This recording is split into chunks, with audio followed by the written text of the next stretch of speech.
एक handsome hunk जिसके dashing looks और दमदार पर्सनालिटी ने मॉडलिंग से लेकर फिल्म इंडस्ट्री में तहलका मचा दिया। सुबह होने ना दे, साथ होने ना दे, एक दूसरे को हम सोने ना दे।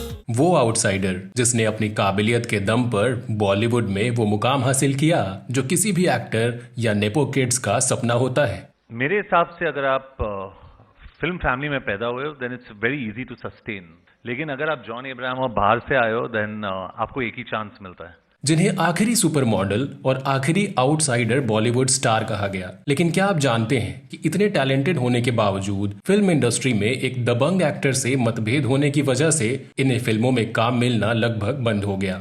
हम चोर हैं, धुएं की तरह हवा में गायब हो जाते हैं। जिस दिन पुलिस को आग दिख गई, चलो। क्या आप मानेंगे कि तमाम रिजेक्शन और चुनौतियों का सामना करने के बावजूद इन्होंने उस दबंग एक्टर के खिलाफ कुछ नहीं कहा और अपने काम पर फोकस करते रहे। मुझे याद है वो बातें मेरे बचपन की, डैडी कहते थे खोटा सिक्का चलेगा नहीं। और क्या आप यकीन करेंगे कि ये कभी एक्टर बनना ही नहीं चाहते थे, लेकिन जब ये एक्टर बने तो धूम मचा दी।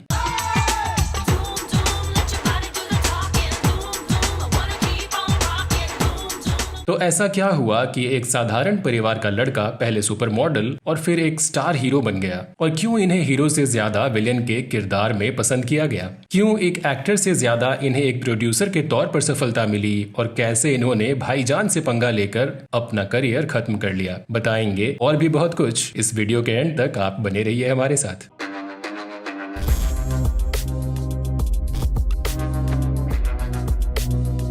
दोस्तों, आज हम बात कर रहे हैं चार्मिंग पर्सनालिटी वाले down to earth action hero John Abraham की।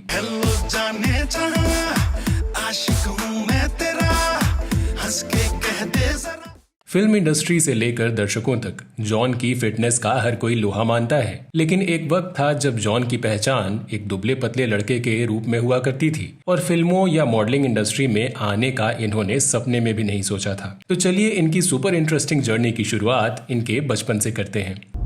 कल की बात करने वाला कल नहीं मरता, कल की बात करने वाला आज मरता है। जॉन अब्राहम का जन्म महाराष्ट्र के मुंबई में मलयाली सीरियन क्रिश्चियन पिता और पारसी मां के घर 17 दिसंबर 1972 को हुआ। जॉन के पिता अब्राहम जॉन आर्किटेक्ट और मां फिरोजा ईरानी एक चैरिटी वर्कर रहीं। जॉन का पारसी नाम फरहान रखा गया। हालांकि जब इन्हें बैप्टाइज किया गया तो इनका नाम बदलकर जॉन अब्राहम रख दिया गया। जॉन ने मुंबई के माहिम स्थित बॉम्बे स्कॉटिश स्कूल से पढ़ाई की। इसके बाद जय हिंद कॉलेज से इकोनॉमिक्स में ऑनर्स और Narsee Monjee institute of management studies Mumbai से एमबीए किया। जानकारों की माने तो जॉन बचपन से हैंडसम थे और अक्सर लड़कियों से घिरे नजर आते थे। हालांकि अपनी टीनेज में जॉन अपने लुक्स को लेकर कभी कॉन्फिडेंट फील नहीं कर पाए और हमेशा अपने चेहरे पर ढेर सारे पिंपल्स की वजह से परेशान रहा करते। खैर, पढ़ाई के साथ जॉन स्पोर्ट्स में भी आगे रहे। ये जय हिंद कॉलेज में अपनी फुटबॉल टीम के कैप्टन थे और उससे पहले बॉम्बे स्कॉटिश स्कूल में 100 और 200 मीटर ट्रैक रेस में चैंपियन रह चुके थे। इसी दौरान ये मास्टर जावेद खान से ताइक्वांडो की ट्रेनिंग भी लेते रहे। जॉन बड़े होकर एक फुटबॉलर बनना चाहते थे। हालांकि उन दिनों भारत में सिर्फ क्रिकेट का बोलबाला था और फुटबॉल को एज अ प्रोफेशन चुनने पर कोई फाइनेंशियल सिक्योरिटी नहीं थी। इसीलिए इनके फुटबॉलर बनने का सपना इनके कॉलेज के साथ ही खत्म हो गया।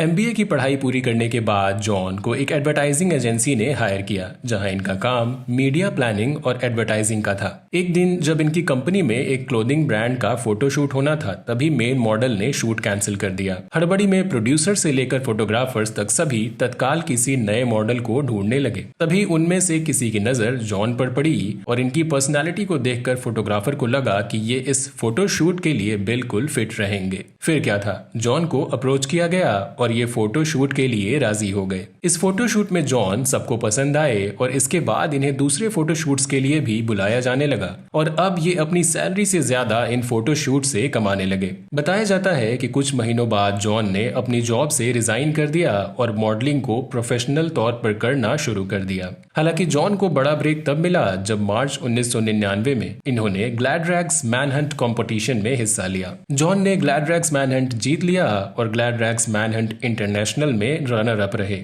इसके बाद इन्हें सिंगापुर, हांगकांग, लंदन और न्यूयॉर्क में ढेर सारे मॉडलिंग असाइनमेंट मिलने लगे और ये मॉडल से सुपर मॉडल बन गए।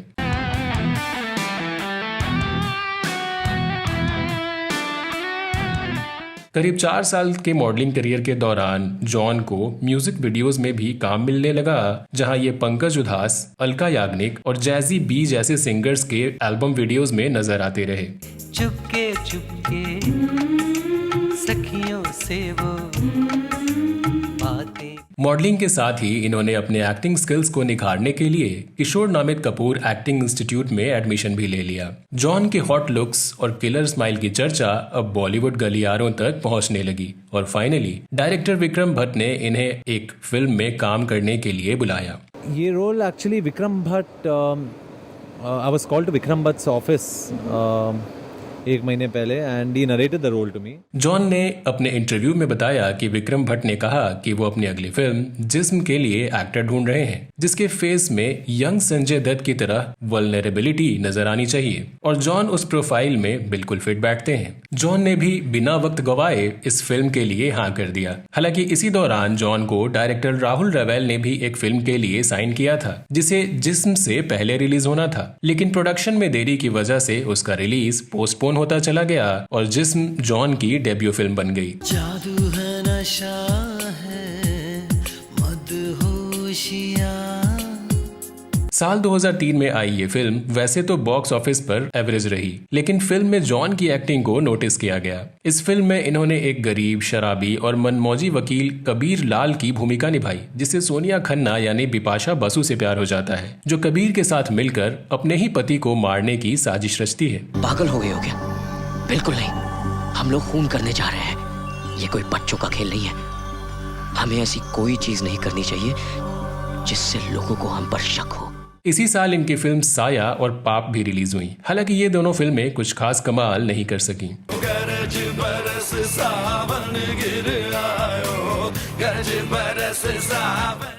इसी दौरान डायरेक्टर आदित्य चोपड़ा अपनी अगली फिल्म धूम की कास्टिंग के लिए विलन की तलाश में थे। आदित्य ने पहले संजय दत्त को साइन किया था, हालांकि डेट्स ना मिल पाने के कारण संजय दत्त इस फिल्म से अलग हो गए। विलेन के सजेस्टेड लिस्ट में आदित्य के पास जॉन अब्राहम का भी नाम था और जॉन की पर्सनालिटी यंग संजय दत्त से मेल भी खाती थी। जॉन को ऑडिशन के लिए बुलाया गया और ये सेलेक्ट भी हो गए और फिल्म जब रिलीज हुई तो क्रिटिक से लेकर दर्शकों तक सबने विलेन होने के बावजूद इन्हें फिल्म के हीरोज से ज्यादा पसंद किया। मेरे रूल्स कोई नहीं तोड़ सकता, मैं भी नहीं। फिल्म सुपरहिट रही और इन्हें बेस्ट नेगेटिव रोल के फिल्म फेयर अवार्ड के लिए भी नॉमिनेट किया गया। कह सकते हैं कि इस फिल्म की सफलता ने जॉन को बॉलीवुड में स्थापित कर दिया। आई लाइक योर स्टाइल, लेकिन जेल जाना मेरी किस्मत में नहीं है। साल 2005 में ये एक्शन थ्रिलर फिल्म ऐलान और करम में नजर आए, जो कि फ्लॉप हो गई, लेकिन इसी साल आई इनकी फिल्म काल और गरम मसाला ने कुछ बेटर परफॉर्म किया।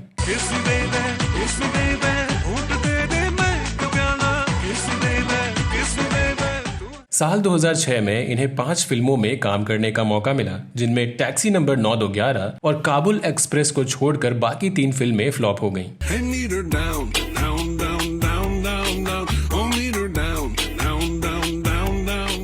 बताया जाता है कि फिल्म काबुल एक्सप्रेस की स्क्रिप्ट कई एक्टर्स को दी गई, लेकिन जब उन्हें ये पता चलता कि इसकी शूटिंग के लिए अफगानिस्तान जाना पड़ेगा तो उन सब एक्टर्स ने इस फिल्म से किनारा कर लिया। वहीं जब इस फिल्म का ऑफर जॉन के पास पहुंचा तो इन्हें ये काफी चैलेंजिंग और एक्साइटिंग लगा और इन्होंने फिल्म के लिए फौरन हाँ कर दिया। हालांकि बाद में जॉन ने बताया कि फिल्म काबुल एक्सप्रेस की शूटिंग के दौरान इन्हें तालिबान की तरफ से मारने की धमकियां मिल रही थी, लेकिन ये शूटिंग कंप्लीट करके ही अपने देश लौटे।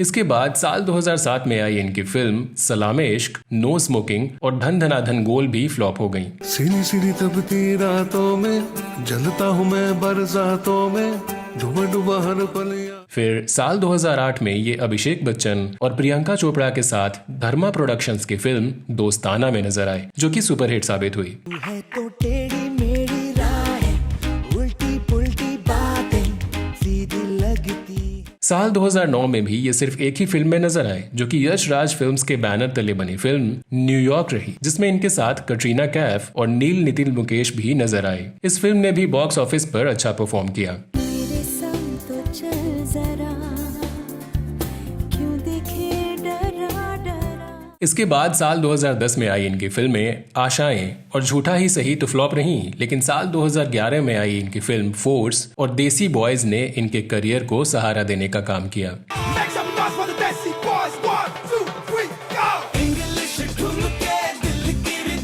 साल 2012 की शुरुआत इन्होंने multi starrer comedy film Housefull 2 से की, जो कि सुपरहिट रही। तुमसे मोहब्बत हुई है, ओ जाने मन do you। इसी साल इन्होंने फिल्म प्रोडक्शन में भी किस्मत आजमाई और आयुष्मान खुराना और यामिनी गौतम जैसे नए एक्टर्स को लेकर एक रोमांटिक कॉमेडी फिल्म बनाई विकी डोनर, जिसे स्पर्म डोनेशन और इनफर्टिलिटी जैसे सेंसिटिव सोशल टॉपिक्स के ऊपर बनाया गया था।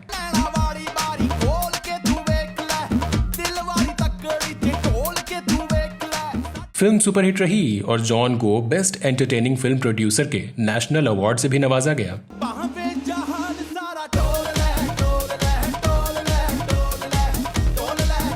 साल 2013 में जॉन रेस 2, आई मी और मैं, शूट आउट एट वडाला और मद्रास कैफे जैसी फिल्मों में नजर आए। हालांकि इनमें से कोई भी फिल्म बॉक्स ऑफिस पर कुछ खास कमाल नहीं कर सकी। जो हम देखते हैं, सुनते हैं, सच सिर्फ उतना नहीं होता।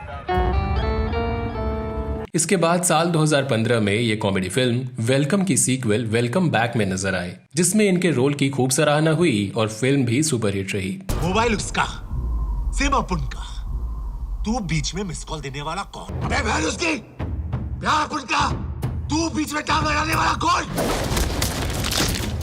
साल 2016 में आई फिल्म डिशूम तो वैसे कुछ खास कमाल नहीं कर सकी, लेकिन इसी साल आई इनकी फिल्म रॉकी हैंडसम और फोर्स 2 में इनके अभिनय की खूब सराहना हुई। तेरी तो हमेशा याद सतावे, धूम मचा दे, रंग जमा दे। फोर्स 2 बॉक्स ऑफिस पर जॉन की हाईएस्ट ओपनिंग फिल्म भी साबित हुई। 5 साल पहले मेरी बीवी मर गई थी, तब से मैं सटक गया हूँ। इसके बाद साल 2018 में ये बमन ईरानी के साथ फिल्म परमाणु और मनोज बाजपेयी के साथ फिल्म सत्यमेव जयते में नजर आए।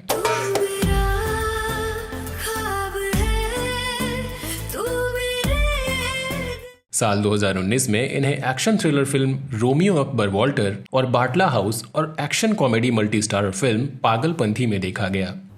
वो मेरा तबादला एक बाहरी मुल्क में करना चाहते थे, लेकिन मैं पाकिस्तान से जुदा होकर नहीं रहना चाहता।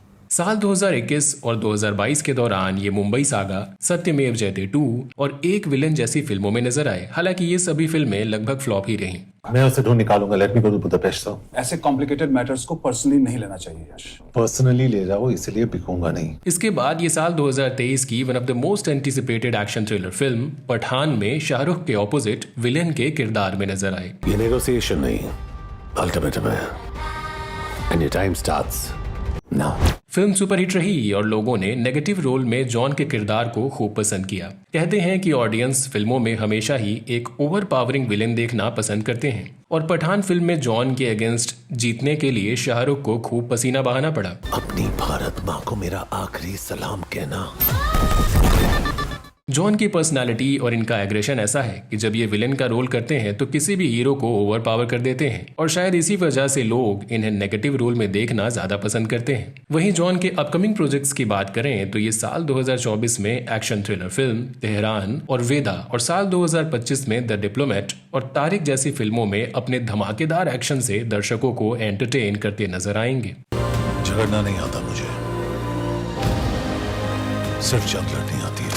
बात करें जॉन के पर्सनल लाइफ की तो कहा जाता है कि अपनी फिल्मों से ज्यादा ये अपने अफेयर्स और कंट्रोवर्सीज को लेकर चर्चा में रहे। मीडिया रिपोर्ट्स के मुताबिक अपने मॉडलिंग करियर के दौरान जॉन की मुलाकात एक बंगाली ब्यूटी रिया सेन से हुई और दोनों एक दूसरे के करीब आ गए। कुछ समय की डेटिंग के बाद जॉन ने रिया के सामने शादी का प्रस्ताव रख दिया। रिया सेन के साथ पूरी जिंदगी बिताने के लिए जॉन ने खूब पापड़ बेले, लेकिन रिया उस वक्त शादी के लिए प्रिपेयर्ड नहीं थी और अपने एक्टिंग करियर पर फोकस करना चाहती थी। इसी वजह से दोनों के रास्ते अलग हो गए। हालांकि आगे चलकर किस्मत ने रिया का ज्यादा साथ नहीं दिया और वो मुट्ठी भर फिल्में करने के बाद बॉलीवुड बॉलीवुड से बाहर हो गईं। तो वहीं जॉन का सितारा चमकता रहा और ये बॉलीवुड के एक स्टार बनकर उभरे। खैर, जॉन की जिंदगी में दूसरी बार भी प्यार की बहार एक बंगाली लड़की ही लेकर आई। तुम मुझे बस यूं ही प्यार करती रहो तो खुशी। डेब्यू फिल्म जिस्म की शूटिंग के दौरान जॉन अब्राहम और बिपाशा बासु एक दूसरे पर दिल हार बैठे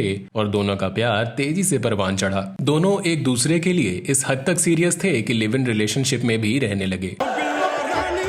कहो तो भी जान दे दूं, ओ बिल्लो रानी कहो। जॉन और बिपाशा उस वक्त के पावर कपल में गिने जाते थे, जिन्होंने अपने रिलेशनशिप को कभी मीडिया से नहीं छुपाया और हमेशा एक दूसरे को सपोर्ट करते नजर आए। जॉन ने एक इंटरव्यू में बताया कि बिपाशा ने इन्हें फिल्म इंडस्ट्री में कई इंपॉर्टेंट लोगों से मिलवाया और बिपाशा के कॉन्टेक्ट्स के जरिए ही इन्हें कई फिल्में भी मिली। फिर जब जॉन एक एस्टेब्लिश्ड एक्टर बन गए तो इन्होंने भी बिपाशा को कई फिल्मों में रोल दिलाने में मदद की। ऐसा लग रहा था कि दोनों जल्दी ही शादी भी कर लेंगे। हालांकि 9 साल की डेटिंग के बाद एक दिन खबर आई कि बिपाशा ने जॉन अब्राहम का घर छोड़ दिया है क्योंकि दोनों का ब्रेकअप हो गया। लेकिन इस रिश्ते के टूटने की असल वजह क्या रही, इस पर दोनों ने चुप्पी साधे रखी। वैसे बताया जाता है कि जॉन प्रिया रुंचल के लिए बिपाशा को धोखा देने लगे थे और इसी धोखे से दुखी होकर बिपाशा ने जॉन से रिश्ता तोड़ लिया। जानकारों की माने तो भले ही बिपाशा और जॉन का दिल टूटने की वजह प्रिया रुंचल बनी, लेकिन प्रिया से पहले जॉन के दिल में bold and beautiful actress Vidya Balan ने भी खूब धूम मचाई।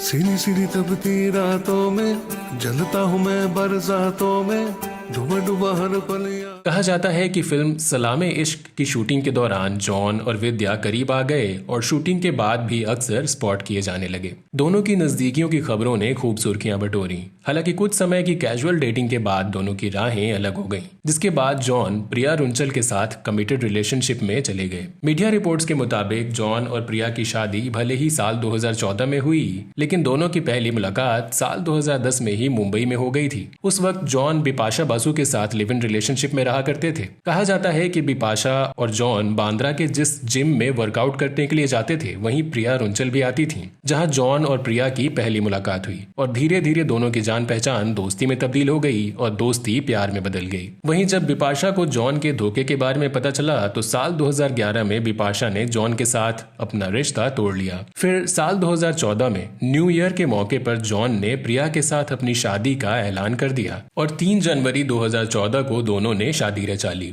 जॉन की पत्नी प्रिया रुंचल अमेरिकी नागरिक हैं और पेशे से इन्वेस्टमेंट बैंकर हैं। वहीं जॉन से जुड़ी कंट्रोवर्सीज की बात करें तो कहा जाता है कि जॉन दिखने में जितने हॉट हैं, अपने दिमाग से भी ये उतने ही हॉट हैं। तो चलिए बात करते हैं इनकी सबसे फेमस कंट्रोवर्सी यानी भाईजान से इनके झगड़े की, जो कि आज से लगभग 18 साल पहले शुरू हुआ लेकिन अब तक अंत नहीं हो सका। दरअसल बाबुल फिल्म की शूटिंग के दौरान जॉन और सलमान खान में दोस्ती हो गई, लेकिन शायद जॉन अब्राहम को तब सलमान खान की दोस्ती का मतलब नहीं पता था। कहा जाता है कि जब सलमान किसी से दोस्ती करते हैं तो वो इंसान सिर्फ उनका दोस्त ही नहीं बल्कि उनकी जिंदगी का हिस्सा बन जाता है और वो उसे अपने फैमिली मेंबर की तरह ट्रीट करने लगते हैं। यही वजह रही कि बाबुल फिल्म की शूटिंग के दौरान जब सलमान खान अपने famous international tour rock star पर जा रहे थे तो उन्होंने जॉन को भी साथ चलने को कहा और जॉन भी मान गए। इस टूर के दौरान दोनों की परफॉर्मेंस को लोगों ने खूब पसंद किया। हालांकि इसी दौरान एक परफॉर्मेंस के बाद जब जॉन और सलमान में पैसे को लेकर बातचीत हुई और सलमान ने जॉन से कहा कि थोड़ा कम चार्ज करो, तो जॉन अपनी बात पर अड़ गए और यहीं से दोनों की अनबन की शुरुआत हो गई।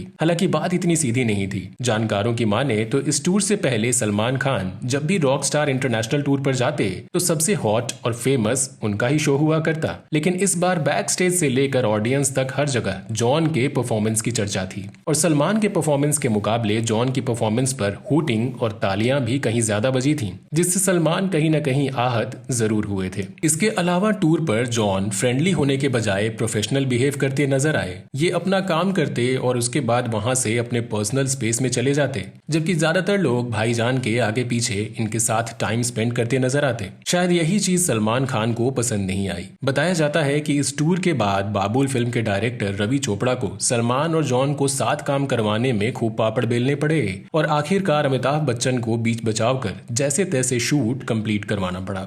जिन्होंने 4 गाने गाकर 8 डायलॉग बोलकर मेरी मिली को फंसा लिया और ये सोचकर यहाँ चले आए कि बड़ी आसानी से वो आपको मिल भी जाएगी।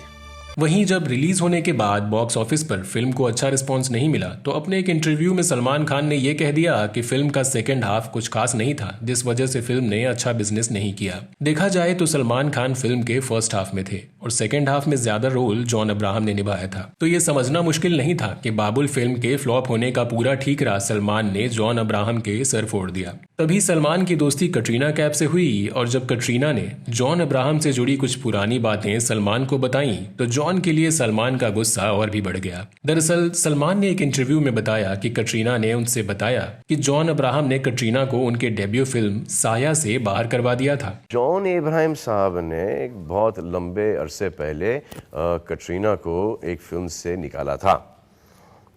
अब कटरीना की बारी आई।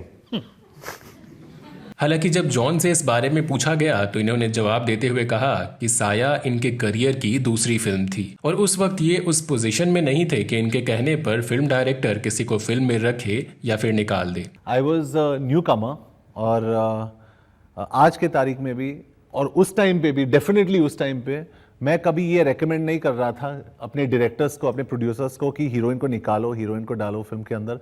इसके बाद जॉन और कटरीना साल 2009 में आई फिल्म न्यूयॉर्क में साथ नजर आए, जिसके लिए सलमान खान ने कहा कि उस वक्त कटरीना स्टार बन चुकी थी और उनके पास पावर थी कि वो जॉन को फिल्म से निकलवा सकें। लेकिन सलमान के कहने पर वो जॉन के साथ काम करने को राजी हो गईं। हालांकि बात यहीं खत्म नहीं हुई। इन दोनों के बीच की ये तकरार न्यूयॉर्क फिल्म की शूटिंग खत्म होने तक और बढ़ गई। दरअसल फिल्म रिलीज होने से पहले ही जॉन और कटरीना के अफेयर की खबरें आए दिन मीडिया की सुर्खियां बनने लगीं।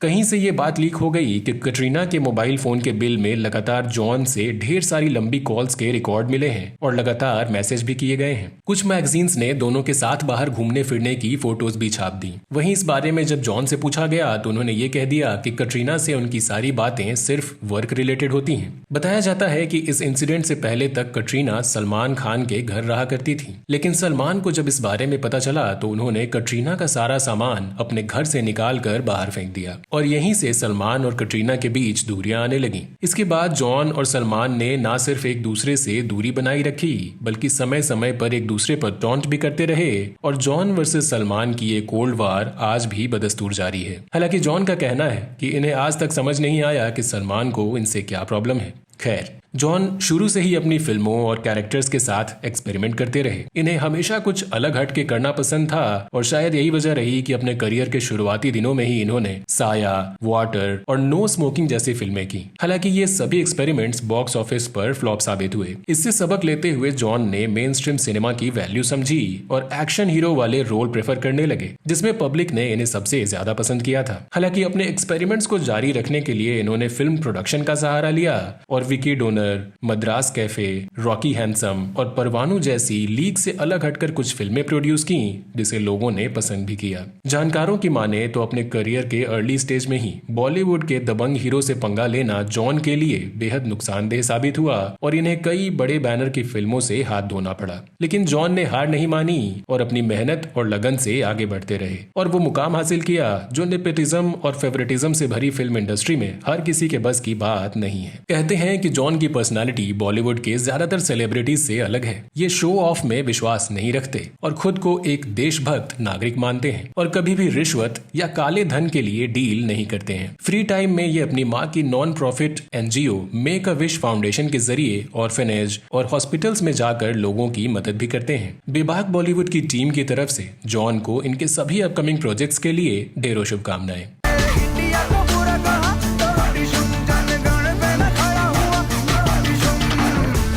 तो दोस्तों, आपको आज का हमारा ये वीडियो कैसा लगा हमें कमेंट सेक्शन में जरूर बताएं। साथ ही अगर आपके पास भी जॉन अब्राहम से जुड़ी कोई इंटरेस्टिंग जानकारी हो तो वो भी हमारे साथ जरूर शेयर करें। बॉलीवुड की किसी बेबाक स्टोरी के साथ अगले वीडियो में आपसे फिर होगी मुलाकात। तब तक के लिए नमस्कार।